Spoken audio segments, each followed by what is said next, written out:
Si on se soucie de la pénurie de blé dans le monde, on devrait se soucier du fait que les Russes soient capables de vendre aussi leur blé, étant donné qu'entre parenthèses, ils sont juste le premier producteur de blé au monde. Depuis la semaine dernière, l'Ukraine est l'unique et exclusif producteur de blé dans le monde. On apprend tout ça en se disant qu'on va tous mourir de faim parce que les Ukrainiens ne peuvent plus vendre leur blé. Non, plus sérieusement, il apparaît que la saison a été bonne dans plusieurs pays producteurs, le Canada, même la Chine a eu des bons rendements. A priori, il y a de la production. Le fait de soustraire l'Ukraine à la production mondiale devrait avoir un impact évidemment, parce que c'est des marchés relativement tendus. Mais de là à dire que les gens vont commencer à tomber de faim dans la rue, ça c'est sûrement abusé ou exagéré. Sur le marché spot, je crois qu'il y a eu une hausse de 5% le jour de l'annonce, c'est rapidement retombé sur des choses qu'on connaît. Pour moi, le vrai problème, c'est qu'il est quand même pas normal pour un pays comme le Maroc, qui a les ambitions du Maroc, de ne pouvoir toujours pas régler un problème d'autosuffisance alimentaire. Quand il y a une volonté, une vraie volonté, on trouve des solutions, d'autant plus qu'on manque pas de terre.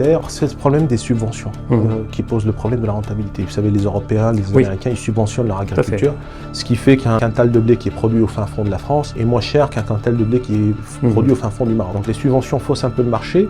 Ceci étant dit, c'est une question stratégique et existentielle. À nous de subventionner aussi notre blé, j'ai envie de dire. Il faut avoir la volonté de le faire, les moyens de le faire aussi, mais à nous de le faire, parce que si on considère que c'est stratégique, on accepte d'essuyer la perte.